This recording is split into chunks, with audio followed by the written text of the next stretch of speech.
Good evening. Welcome to our event here with Parents for School Options in Wyoming. My name is Gary Bay, and I am the Western Director of Parents for School Options.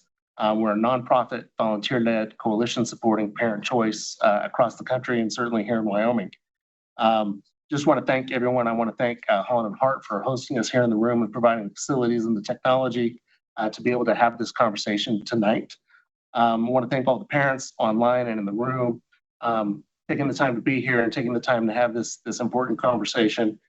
We really just want to have a nice, respectful conversation with State Superintendent Degenfelder, Senator Ellis from Wyoming, and give parents the opportunity to ask questions, interact directly, and really grateful to have this opportunity. We will be taking questions a little bit later, but first we're going to have a little bit of conversation and introduction. If you're watching the live stream, there's a text-only phone number where you'll be able to appear on the screen throughout the event. This text number is how you can submit your question, which will show up where we can then pass the question along to the participants. With that, I just want to give a short introduction. Superintendent Degenfelder is the superintendent of schools in Wyoming. Superintendent of Public Instruction is the appropriate title. I apologize. Just a little bit of background.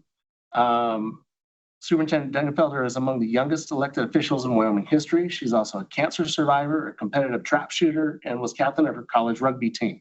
All of which tells me we've got the right person to fight for school choice and for school options in Wyoming. Please help me welcome Superintendent Degenfelder tonight. Thank you. Thank you, Gary. I really appreciate that. Those were kind of some fun facts that you pulled out. Apparently they're all available on the web. So just so you're aware, that was what we found when we Googled you. Well, I now coach the university women's rugby team, and this morning at our 5:30 a.m. practice, they probably were cursing me a little bit more than you were. So, but yes, absolutely passionate about fighting for school choice. I'm just really thrilled to be here tonight. This is such an exciting opportunity and such an exciting group because it really is my number one priority as a state superintendent. Really, it is around school choice and all that we're talking about and options for students to have a different experience depending on what best meets their needs. And, now reflecting the last year in office, we have accomplished a lot, but we still have a long way to go. And that's exciting. I think that there's a lot of opportunity that we have before us, and I'm really anxious to keep those efforts going. I ran for this office, not as an educator, but from the private sector, and being a sixth-generation Wyomingite that had so many opportunities provided to me and want to carry those on for the next generation, and recognizing that we can do better to prepare our students for the workforce. And, one thing that I think has stayed with me that impacts my desire to push for school choice is growing up in Casper. It's really the only community where there's full school choice, not neighborhood schools. And it's a core memory for me. I can see it clearly in my head now of when I was going into junior high and we went to the different orientation nights at the different schools and taking notes, talking with my family, deciding what was best, what would best meet my individual learning needs, which school was the best option. That was really empowering, and it's something that stuck with me. And I think that's just one piece of school choice. There are so many different options and needs for students. And we're at this great point in Wyoming where we can really expand that. And I'm very excited the last year with the help of Senator Ellis and our legislature, we've been able to pass really historic legislation around charter schools, around education savings accounts. But we still have so much work to do. I've spent all day today talking about how we improve our assessment system, how we reduce that burden, how we look at even seat time of students. How do they get out of the classroom, more work-based learning? Just as many options as possible for students is really the goal. And so I'm anxious to work on that. And even as I was visiting with some teachers here tonight, the right question is to ask, but why? Why can't we change that? And that's what we've got to start asking ourselves, whether it is when we talk about funding, when we talk about our assessment, our accountability, just because we've done something the same way for decades, for generations, that doesn't mean that we can't change it. We need to do what's best for kids and really rethink options for them, whether it's virtual education, whether it's homeschool, private, charter school, the public system. There's just a whole lot of opportunity. And as you can tell, it really excites me. So very glad to be here tonight. Well, thank you. As a product of public schools myself, I'm a big fan. I love public schools, but there are so many different needs represented, and public school is a great choice for me growing up. But now I have a son in private school, and we all take advantage of the best option we can find for our child, and really appreciate the opportunity to be able to do that. So we are, as part of the presentation tonight, we are presenting to both superintendent and senator some awards. There are traditional Golden Apple Awards, which we give out for recognition of people who have fought for parents, who have fought for school choice. And with that, I'm going to invite Linda Bates forward to help me with the presentation. And if you both want to come forward, I'll have you start. Superintendent, if you want to just, I guess you can kind of show it to the camera and then read. Okay, it's the Golden Apple Award presented to Superintendent Megan Degenfelder in recognition of your continued support for public education and school choice of Wyoming families, 2024. Thank you so much. Thank you.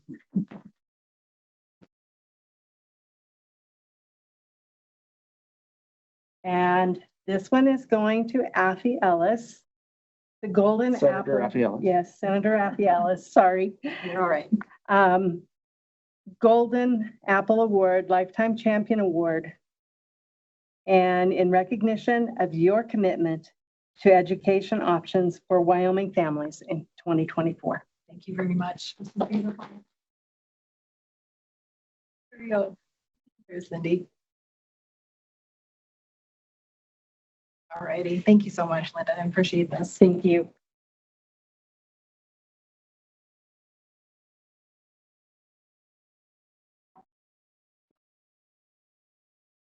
So I need to go back and do a piece of administration. So if you're joining us by telephone, you can press *3 at any time to get in the queue to ask a question. We'll take those questions live later in the show. And so if you are joining us by phone, feel free to use the *3 option to be able to present to yourself to ask a question. So Senator Affie Ellis, I've known you for a lot of years. We've known you since prior to you running for public office, and appreciated your help in this effort even before you ran for office. So just, we know you've been a long pioneer of parent choice and parent options.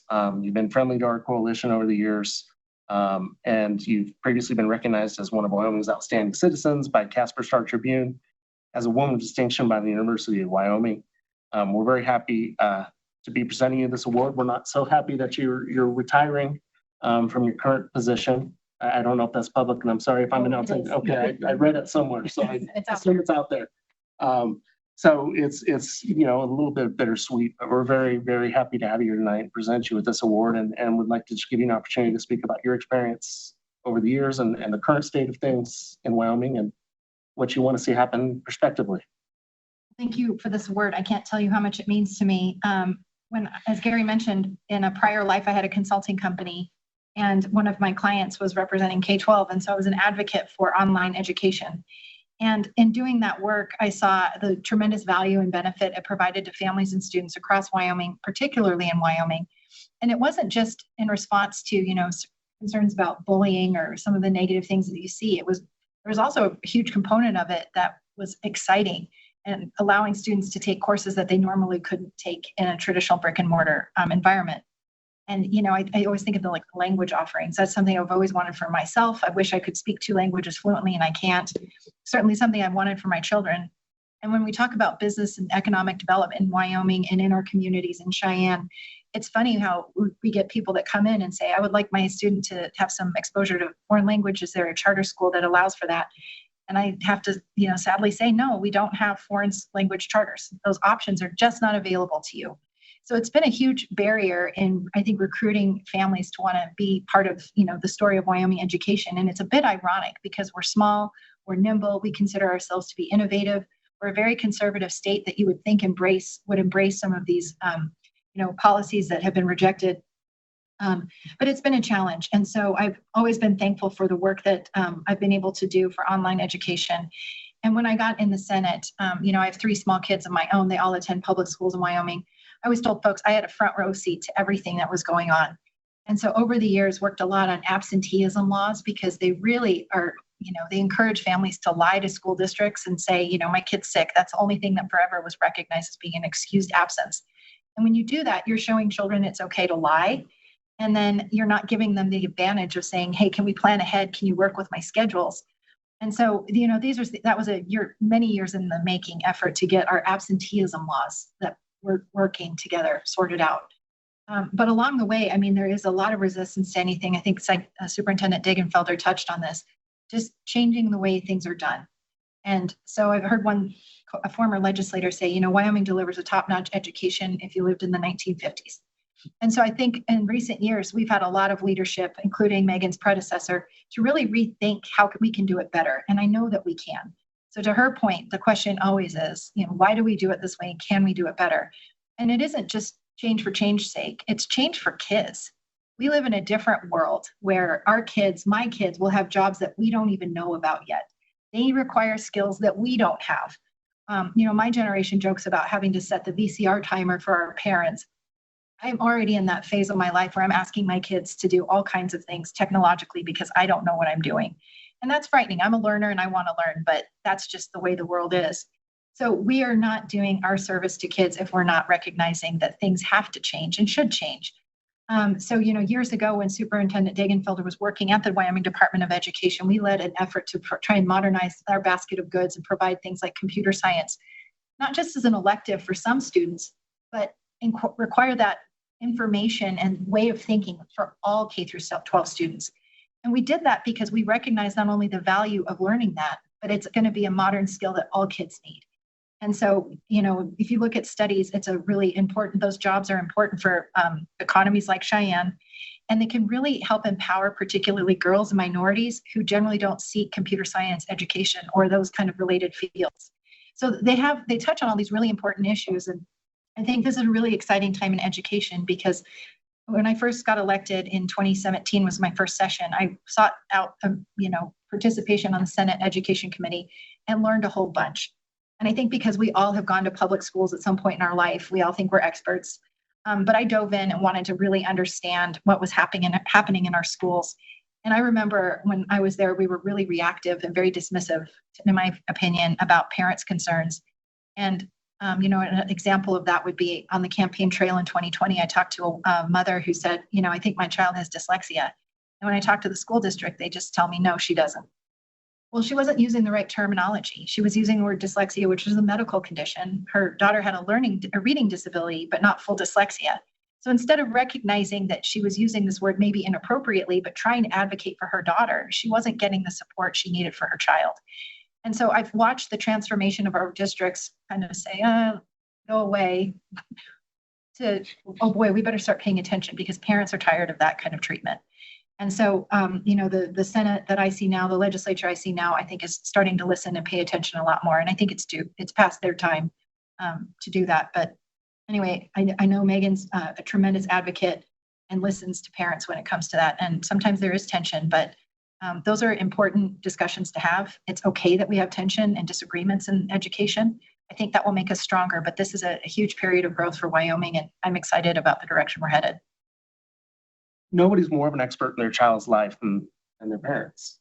And every parent wants what's right for their child and what's best for their child. And this isn't about choosing one system over another necessarily. It's about providing everybody the opportunity and equalizing the field that people have to make the right choice if their child's having trouble learning to read. Or, I will say that Parents for School Options, historically, we have been very aligned with online and virtual options, and we're very supportive of those opportunities for kids and families, because especially in rural areas and states like Wyoming, it becomes a very important, sometimes the only option the family may have in their community other than their local public school if it's not fitting right for whatever reason.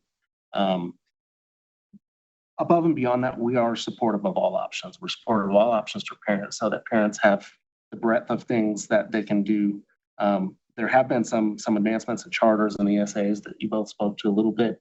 Can you give us just a little bit of background on what's happened in charters and ESAs recently and what we see going forward? Sure. So last year in the legislature, and maybe I should defer to you being in the legislature, but it was really a partnership. We worked really hard on this to ensure that charter schools could be authorized at the state level. We've had some district authorized charters, but we've never had charters be able to independently be authorized. And so while, it hasn't quite expanded as much as I would like, it's a good first step in the right direction.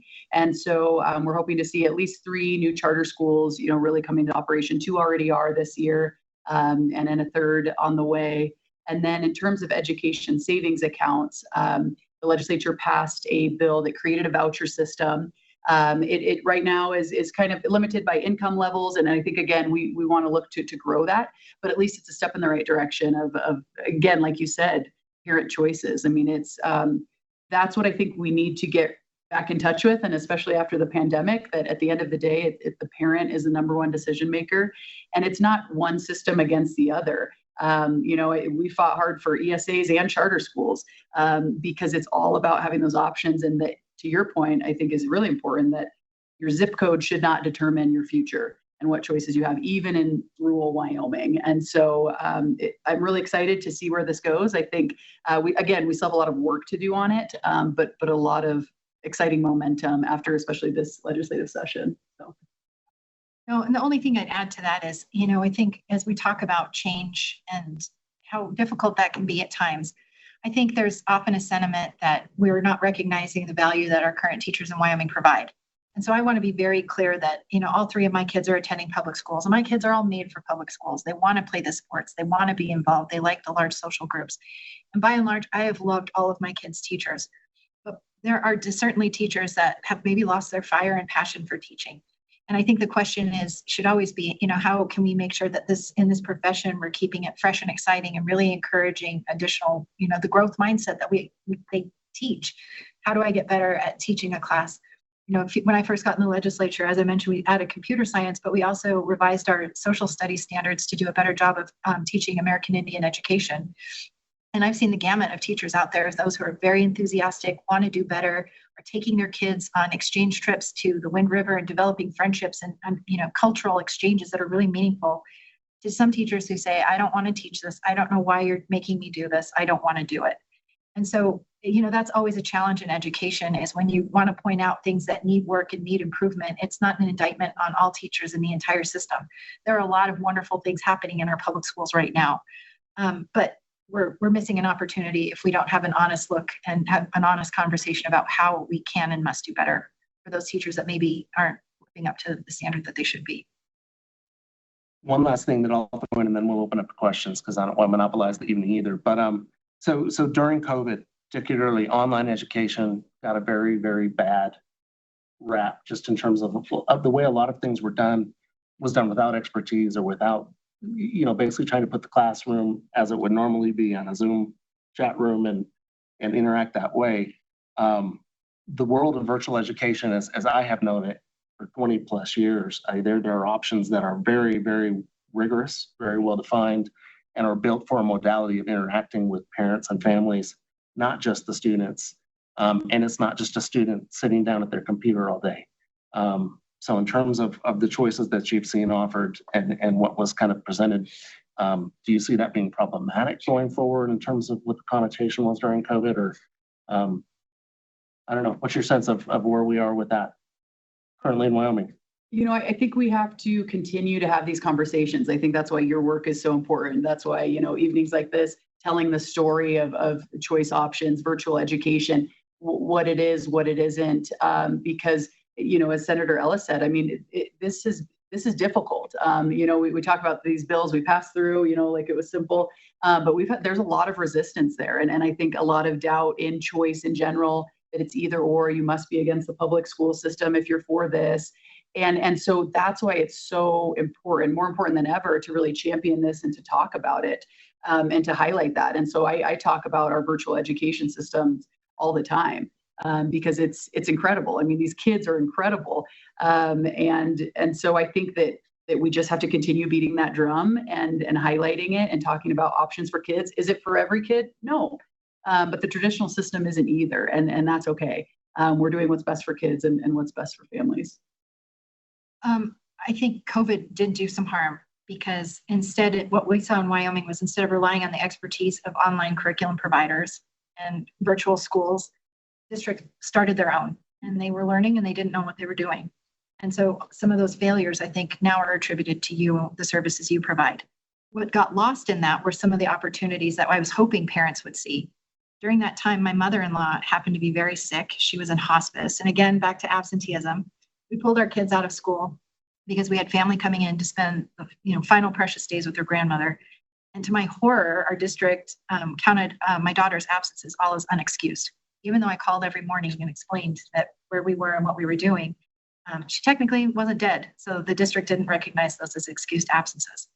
And so what the value of online education is like learning at your own pace, taking modules, not necessarily at a set time. I think what was offered in the school district that Laramie One provided was, just a camera, and everything was supposed to be the same. And so, you think about like providing that flexibility, that's something that's really lacking in our districts. And I think because we don't think about this, it has some trickle-down effects. We talk a lot about suicide in Wyoming because it's such a serious issue, and we have high rates of suicide among our young people. And so, a solution that we've talked about is more mental health treatment, more counseling. Let me ask you this. If you're a parent that's trying to seek out time for your student to see a counselor, when do you do that? That they're not dinged for an absence because it's not technically a medical appointment. So then again, you can lie and say, no, it's a medical appointment. Or then they start missing classes, and as they start accumulating and they start falling behind, what's their option and what's the solution to keep them caught up? And then, if they play sports after school, that's, their coaches are even more unrelenting on understanding an absence of a student. So parents and kids are in a really hard place. And we find this, I keep seeing it. And I have, again, a lot of people whispering in my ear when I go to functions, and I have a lot of friends that are all parents. These are the challenges we've got to start figuring out. And I think with virtual learning, until we start like really figuring out a way to like kind of bringing that back in a meaningful way in brick and mortar schools, like that's a missed opportunity, not just for, virtual education, but for the kids. And some of these kids that we hear about, I mean, right here in Wyoming in the virtual program, I mean, these are kids that are supporting their families, their younger siblings, because they're working all the time. These are kids that have had a teen pregnancy, and they're overcoming these incredible obstacles. And so, recognizing what tool that gives to kids, or, let alone in these other circumstances, it's tremendous. And we've got to tell the stories of these kids. It's been really amazing for me to hear these kind of stories. I'm going to go ahead and turn to a couple questions, and one of these, I think, Superintendent, will be directly for you. If I massacre anyone's name, I apologize. I'm terrible with names. But Lindy Larson is asking, how is virtual education being supported by the WDE? Great question. And I think, we still have a lot of work to do. We were just talking about the assessment and how, that really is a difficult experience for kids that have not been in that environment where we bring them in, they have to be tested on that state level and at certain testing sites. And so we were just visiting. I think that's somewhere where we need to improve and get more creative about that. And again, it's about the systems change because, you start to go, well, it's the accountability system. It's our state accountability. It's our federal accountability. And having to really be creative about how we solve those obstacles. I know that we had the issue with some of our interim tests as well, and how we work with virtual education. And so I think we're continuing. There are so many things that we have to do to really expand that. And so I'm really excited about that. I think a lot of it is in that accountability and assessment piece, and just telling the story of virtual education, how we can be more flexible. For me, my kind of 6 initiative areas are really around parental empowerment and eliminating political bias, preparing kids for jobs and more choice and career technical education. It's around reducing bureaucracy. And then that's exactly what we're talking about here, what are those obstacles that occur for virtual education for any choice options. It's about patriotism for students, valuing and supporting teachers, and literacy. And so most of those really do touch our virtual education system, and particularly when I mentioned reducing bureaucracy and those kind of things. And so I think assessment accountability is one of the biggest things that we need to work to tackle right now. Perfect. Kathy Smith is asking, are there college access opportunities for those that complete online high school? Sarah Ellis, I'll let you speak to that one. I'll jump in. I think Megan's probably better suited to answer the question, but Okay. I know one thing that Superintendent Degenfelder, I haven't been on education for 2 years. I felt like I did my time, so I spent 2 years off of it. But I think what I appreciate most about the superintendent is, even when I hear from a parent and I think about an issue, if it's something I think rises to her attention, how responsive she is at considering it and really being open-minded about trying to thread the needle on sometimes very tricky issues. And so when it comes to, K through 12 education in Wyoming, we're constantly looking at graduation rates. And the hard part is we're such a small state with small numbers. And so, there are some districts that have 3 graduating students in their class. So if one student doesn't graduate, the graduation rate's like 50%, but I think that the superintendent could probably answer that question a little bit better, and I'll let you tackle it, Megan. Yeah, I mean, we start to talk about dual and concurrent enrollment, and that's another area where we have a long way to go. And I think the community colleges, the university will tell you that. And so, and again, it's about this competency-based learning, right? Where if a student is really moving at their own pace and then they go through all these modules and standards, especially through the virtual options, what then options does that leave them at the end? And how do we ensure that this model is really more competency-based, that they can receive those kind of college credits without being penalized or a district, losing ADM or those sort of things. And so we're really looking, I guess, holistically at this shift towards competency-based. And so I think the virtual students, it's no different than what we want to look at to scale across education. And that's really moving away from this one-size-fits-all model where, it's crazy when you think about it, that we've been doing this for generations of, every student sits in the same chair, same textbook, they take the same assessment, and then they all move on together just because they made it another year. And it has nothing to do with competency, whether a kid is really advanced or needs some more help. And so it's really reshaping the system that, you could be taking dual and concurrent enrollment. You could be getting those college credits, in middle school, working up to high school, but we have to change our system at the state level to allow for that.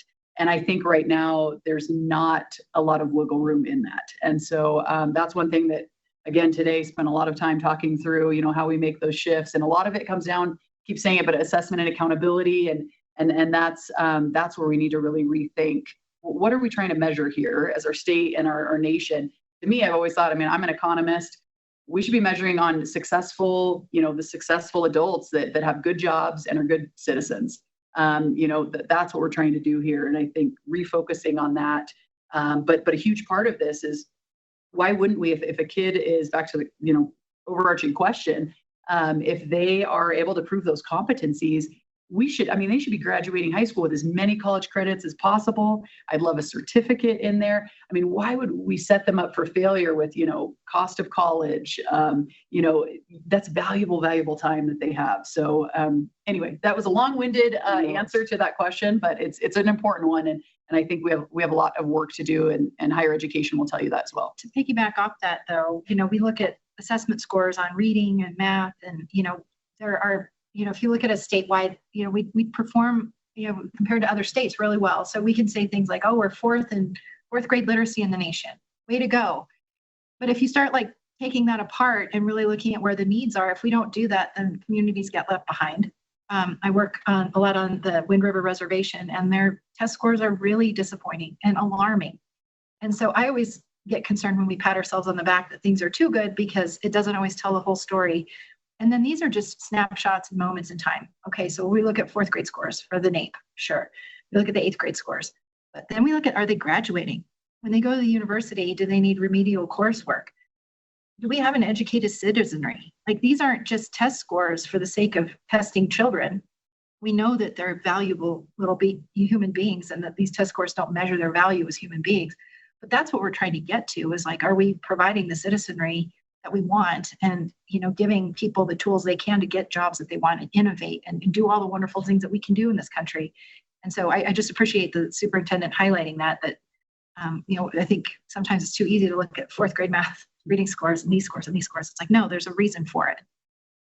Well, and I think to add on top of that, higher education, post-secondary education seems to have adapted much quicker to the virtual options and a lot of the online opportunities, particularly for kids to do more basic credits or more basic type classes and get into their core study and core curriculum. And I think that hasn't floated down as much into the secondary level, and hopefully that starts to accelerate too, as kids need to be able to be competent, proficient, and demonstrate that through whatever way they're doing it, whether it's in the classroom or however.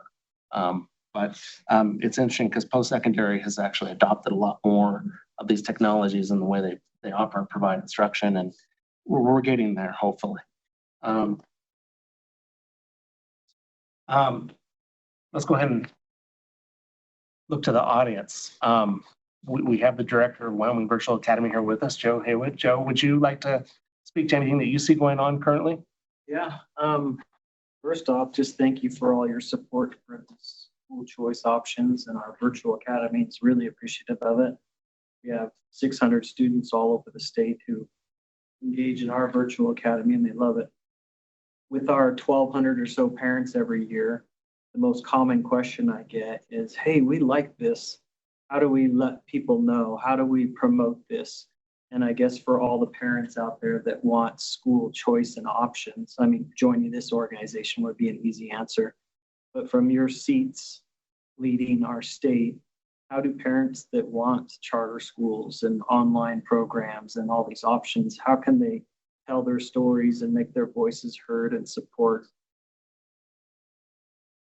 I think that's a great question. And that's part of what we really need to do. And why, one of my initiative areas is parental empowerment. And a lot of folks will say, well, that's only certain parents, right?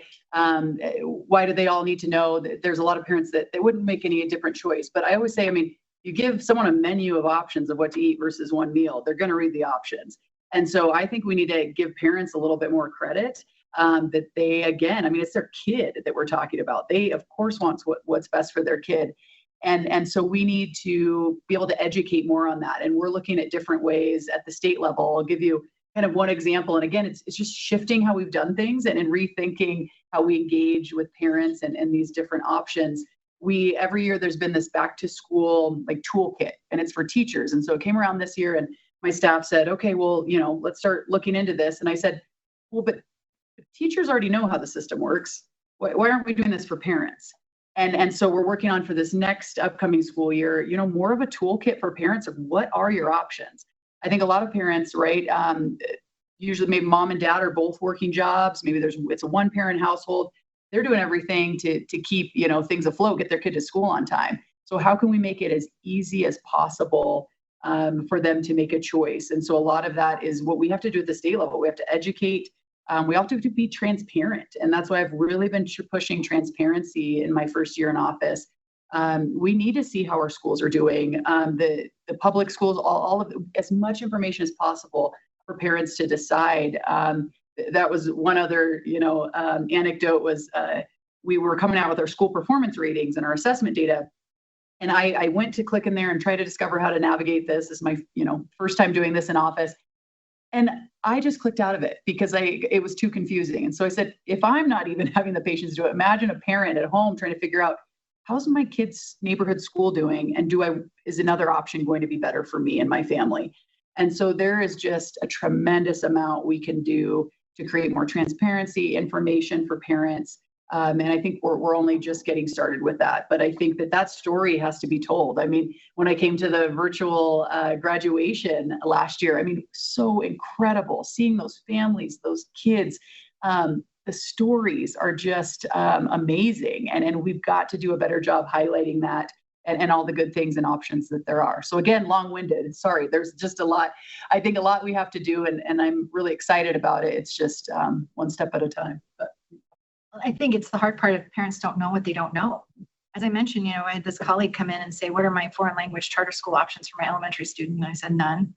And then you tell that to someone who's always, born and raised in Wyoming, kids are going to school in Wyoming. They go, other places do that? And you're like, heck yeah, they do. We're getting left in the dust. When I was on the education committee, I arranged a tour with the help of Cindy Delancey for our, any member on the Joint Education Committee that wanted to tour some charter schools in Colorado. And we visited a charter in South Denver, maybe Aurora, I can't remember exactly where, but they have the campus model. And, in Wyoming, we struggle with higher education attainment. And we learned that the vast majority of their graduates have a certificate or an associate's degree. And so in Wyoming, we've tried to tackle this in a number of ways. We look at the number of people with certificates and degrees that are in their hands in the state, and our number and our percentage is low. So we worked on something called the Wyoming's Tomorrow Scholarship that's geared more toward a worker being able to upskill their skills and go back to school. But that's hard. We know that is. If you're working full time, maybe you've got a family, when do you squeeze in your time to go to community college? So we tried to build a scholarship to help those kind of learners. And I think we should continue to do that. That's important. But why are we leaving this opportunity behind where kids graduating from high school that maybe aren't on a traditional college path, they know they don't want to go to the University of Wyoming. They don't want to be engineers. They don't want to be lawyers. They see the careers that are in front of them right now. Why aren't we offering more pipelines so when they graduate, they're workforce ready? Graduate them before they get the jobs and the family and the commitment and the mortgage. And so, but parents don't know that. It was eye-opening. I'm like, this place is awesome. And you try and come home and tell folks, there's a different way. There's a different way for our kids, for our community. And it's just shut down so fast because it's different and it's scary and it threatens the funding model. So we all have to do a better job of making people aware that these options exist, distinguishing, the online experience of COVID from what you're offering now. It's a lot of it's communication. And I think Wyoming's just a really unique anomaly in that regard. I just think our citizens don't know what they don't know. We can do better. So want to remind everyone on the phone, if you want to ask a question, *3. We'll connect you with an operator to help you post your question so that we can address it. There are a couple questions here online. Brandon from Laramie, my son who experienced virtual learning during COVID experience that had a time limiting factor. How are we to provide the learning that comes from social interaction in a virtual environment? Yeah, so I think organizations like this are really helpful. And, I'm aware that parents, this is always the key to success in any kind of educational environment. The more parents you have involved, the more likely you are for success. So, I think that that's a component, but I also think that, we've been working at least in our online school models and how we fund that and charter schools and things like that. How do you get those kids that maybe are on an untraditional path to still have opportunities to be part of the band, to still do orchestra, to still do sports, to still do all the clubs and activities? So, I think that those are things that we work on. Whether or not we're doing a good enough job on that, I don't know. I'm a firm believer on we're trying to get there, and if we're not there, we'll keep working at it. But I can tell you that's something that we've thought about is trying to, not make it so either or, and really trying to provide that kind of blended experience for students. I think some districts are doing it really well. I know, I remember hearing, and maybe I'm inaccurate, but online students being allowed to, or the district allowing those online students within their district to go to prom, things like that. So I think, some of that is just the culture and cooperation that needs to exist between your home district and your online students. But, could we be doing it better? Sure. I would always think we could always do anything better. I agree. And I think that, again, it's not either or. And so even this hybrid, it's all about what is student-centered, every individual student, what do they need to succeed? And so we look at that student, we say, how do we create options for them? And so that might take more time. There might be a lot of hoops we have to jump through. We figure out how do we, tear down some of this red tape, but every single student should be treated like an individual student. Like, we're done with this one size fits all model. And so that might be that they're playing sports here, they're doing virtual education here, they're doing work-based learning here. It's all about that individual student. And so, it's less about how much money do we get for this group of students. It is how do we make it specific for that student? And I think we're getting there. To Senator Ellis's point, I think there's a lot of work to do though. And I think opportunities like this, talking to parents and educators that are in these situations. We had a town hall with teachers this afternoon about our assessment. I realize that I'm in this office in the Capitol. I have to hear from those in the field about what we need to do. If there is, some bureaucracy going on, if something is not feeling feasible or working with the district, then we need to know about it, the State Department, and we're going to make that change. We'll work with the legislature to do that. But we also don't know what we don't know. And so I think that having these kind of forums, talking to folks, whether it's in virtual education or charter schools or wherever, then just know that there are people that have run for office in these elected positions that are willing and ready to go to work. We need to know what those things are. And I'm slightly devastated that Senator Ellis is stepping out of legislature, but I have a feeling that she still is going to be wanting to fight for parents and improve education in the state. I'm pretty sure of it. I think that's a perfect segue to our next question. Latricia Weber, who happens to chair our National Coalition for Parents for School Options, asks, what would you suggest is the most effective approach families can take to effectively advocate for their rights in school choice? I think I'll kick off. It's kind of what I was just sharing. Like, we have to communicate, and Senator Ellis put it very well. These are hard conversations, and everyone gets a little bit defensive over what they've known and what the current system is, but we have to sit down and have these conversations, and always focusing back on what's best for kids. That is so easy with this. And so I think that these kind of conversations are what's so important. Making sure that you're talking to your elected officials, that you are promoting this, that we're having that dialogue. I think that's the best way that we continue to move forward. I think it's difficult because I've had parents who call me and they say, I've reached out to my school board members, I've reached out to school administrators. No one's listening to me. What can you do? And so we'll drop a heavy bill as a response to that. And then you hear from your school board members, what are you doing? And I'm like, it all trickles up. Why aren't you fixing the problem? I think that's a fair question. So my advice to parents is always, some of these, they're kind of bureaucratic machines. They've been doing things one way for a lot of years, and it's hard and it can be a little vicious. And so, to not give up, to seek out resources if you think there's been a violation of law, talk to other parents, and just don't give up. And so, I think it's there's not an elegant way of kind of, just telling someone, here's my problem, go fix it. It's continual advocacy, and then trying to build your coalition and be heard. And every year we have elections at the school board. And I was guilty of this before I got into office. I had one friend who followed school board elections, and I'd call her and say, who are these people? I don't know who they are. Who do I vote for? And now I'm like, oh my gosh, pay attention. Talk to these people. If your child is struggling and these candidates don't have time to listen to you, they're not your people. And then run for these offices. I tell people this all the time. To Megan's point, I'm an attorney, I'm educated, I'm a legislator, I'm a state senator. There are 31 of us.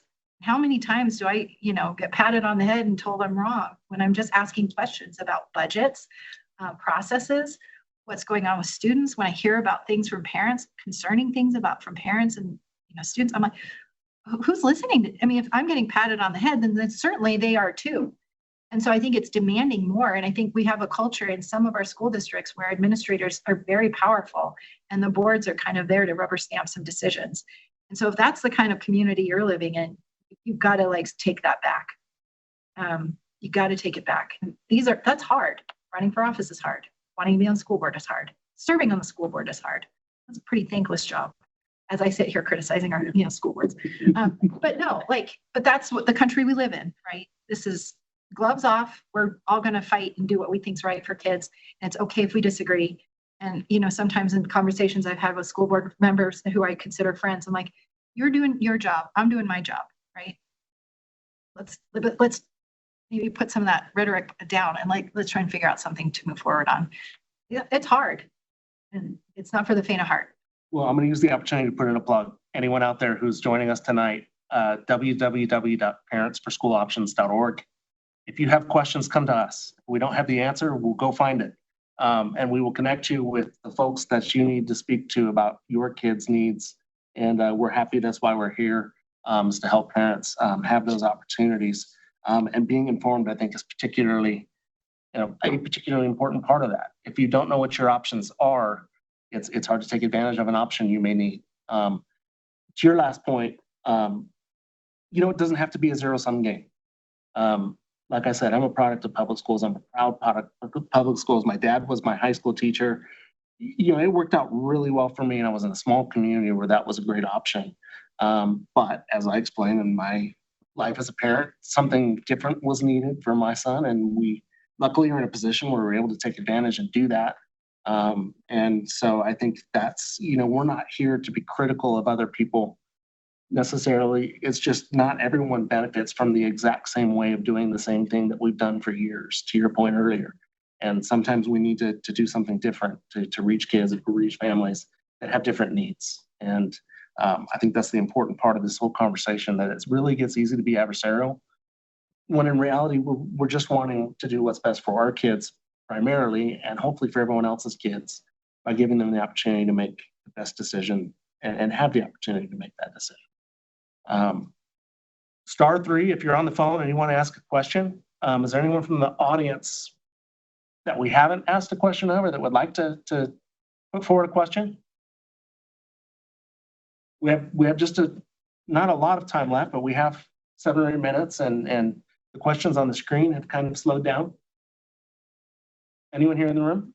Yes, I don't ma'am. necessarily have a question, but I have a comment.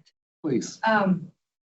I, as a parent, cannot even begin to express my gratitude for the hard work of our award recipients tonight.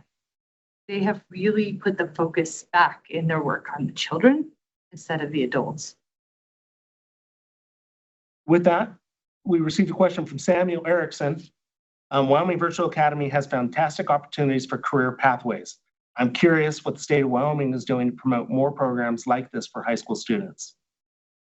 Great question, and something that is top of mind all the time. I think, again, it's getting back, away from, I don't know, this system that we've created, and refocusing on what we're meant to do in public education.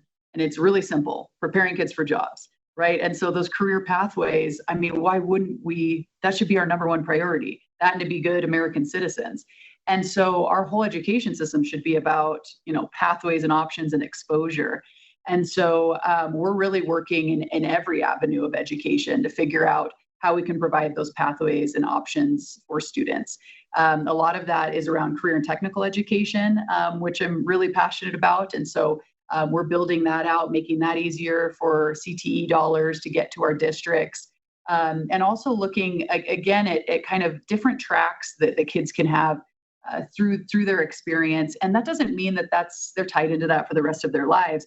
But exposure is really key. And there's a lot of kids that don't even have exposure of what these opportunities are. And so that's kind of the dream for me. And one in particular, as we talk about, our Native American students, we're working with the community college to launch kind of a CTE hub, where students will actually, from all the Fremont County school districts, will be able to take advantage of this and find career pathways as part of their day, recognizing they struggle with absenteeism. Why aren't these kids going to school? What's keeping them? What will motivate them to be excited about school? And that's not always going to be that one size fits all model where you sit in a chair in a classroom all day. And so looking at, okay, is half of the school day sitting in that classroom, but then the other half are these career pathways, and then looking to go to these CTE hubs. And so looking at building those out. But I kind of try to also put it in, you've got project-based learning, you've got work-based learning. We have pilots going in districts across the state doing both of those different things. And so it's all just about options. Maybe someone wants that straight, clear-cut career pathway and that certification, but maybe a child just wants exposure through project-based learning in the classroom. And so really it's about a menu of options. And so the career pathways thing, that is something that really excites me and that we are full steam ahead on. I think the university is a great option for a lot of kids and a lot of families. Yeah, I went to the university and grateful for the time I had there, but I don't think it's also for every kid. And I think there are a lot of kids, to your point, who with concrete skills can go out and begin earning a living in a situation that better fits what their skills and their interests are. So I think that's important. A lot of times they're making a better salary than those with college degrees. And so it's really just shifting away of, again, what are we actually trying to do here in our education system? And I think any parent, you want your kid to be successful and happy, and that doesn't always mean a traditional pathway. A couple last things as we wrap this up. Mary Bruner says, thank you for doing this conference and your support for the WIVA students. And the local support is lacking in my county. What do you suggest a parent can do to nudge, so to speak, our district to include the online students more? Thank you. Well, I think, to Senator Ellis's point, getting more involved in those school boards with those administrators. But also please reach out to me, to my office, what district that you're in, and we can have those communications. I follow up with every concern of a parent. And so we can talk through that and how we better leverage support within the district. I think a lot of this is sitting down and having these conversations, opening up that door, and however I can facilitate that at the state level, we absolutely want to do that. I would add to that, I, in my previous remarks said, get involved, run for office, contact these people. I also want to make clear that I think civility is really important in our country. And so you don't have to come at it screaming with an axe, demanding change. I think there's a wide variety of advocacy that's very effective.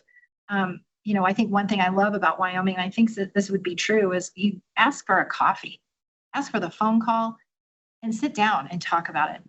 And I've never turned down a request to talk with someone, either over the phone, even someone who I was really concerned about, talked with her for half an hour on the phone. But, I think your elected officials are wildly available and accessible. And so I don't think you have to come at it with guns blazing, right out of the gate. I think, working into that, but it's just persistence and also that notion of, well, what do you want to see happen? Make it go happen. Like that. Sometimes that means you got to show up and you've got to plan the event and you got to make the things happen. And so, this is a hard thing, I think, for parents, because we're always juggling all of the things, and the school stuff is always so demanding. There's always so much. But, if you feel passionate about one particular thing that you want to see happen, don't just say, well, it's the teacher's job and the school's job to provide it. It's like our school system will be so much stronger in all levels and all different types when parents are involved. That is always the key. So don't be that parent that just expects, throws out the complaint and then walks away and demands it to be fixed. It's like, no, roll up your sleeves and get in there. Right? And one thing I always share too with parents is, and again, it's similar to my job of sometimes it can feel like with all these education issues, it feels like whack-a-mole. And if I just try to swing wildly at all of them, I'm not going to hit a single one. And so it's okay, let's look at what is the number one priority. We're going to address that. And so, looking at with your school district, if, rather than coming and saying you don't support virtual education, okay, what's one specific thing? What's one thing that we want, one barrier we want to remove? And we hit that. We get that one, we move on to the next one. And that's really how I'm taking on this job. And I think that advocacy and working as a parent with all these wide array of concerns, that's how we should go about it. And sometimes it's slower than we want, but that's how we make sure that, by gosh, we're going to whack that one, we're going to move on. I'm going to apologize. I know you have a question. We literally have 2 minutes. We have a hard stop where the platform's going to stop. And so just closing remarks from each of you really quick, 30 seconds each, and just really want to thank you. We've had over 500 participate between the different platforms tonight, 500 people. Really appreciate the participation. Really appreciate you being here again. And like I say, just quick closing thoughts. I've loved my service in the legislature. It was a really tough decision to step away from it, but at the right time for my family. And I just want to say thanks to all the parents who've reached out to me, all the students I've got to meet over the years. I don't think there's anything more humbling than when students come up to you and want to shake your hand or give you a hug. It has meant the world to me, and organizations like yours are doing the right thing for kids. So keep up the good work. And I'm just, it's always been an honor to be affiliated with your organization. So thank you for this. It means more than I can tell you. I would echo those comments, and just it's so wonderful to be recognized and to have hardworking people in this movement be recognized, like Senator Ellis, because it's a tough road. And then there are days where you just think, gosh, what are we doing this for, right? Where's the support for this? But it's so important. And so it's so great to see students and families that benefit from this work. And so I so appreciate, your organization and as we continue to move forward, to always be in communication. Let us know as policymakers what you need, because I'm willing to keep going to work for you. And so just keep this line of communication open, and we're going to continue to move forward. Lots of work to do and improve, and very excited about it. Appreciate you being here tonight. I think it's important to say thank you. And I think, from a parent perspective, we need the help. We appreciate what you guys are doing, and just wanted to have the opportunity tonight to really ask you some questions and interact, but more than anything, just say thank you for what you're doing, and keep doing it. And where we can be helpful to you, please let us know. And Affie, you're not escaping. We'll broke you into some things. You'll have plenty to do, trust me. So with that, we appreciate everyone's time tonight. Thank you for joining us. And we look forward to following up with everyone as best we can, and hope everyone reaches out If you have questions, help, needs, whatever, please reach out. Again, www.parentsforschooloptions.org. Thank you.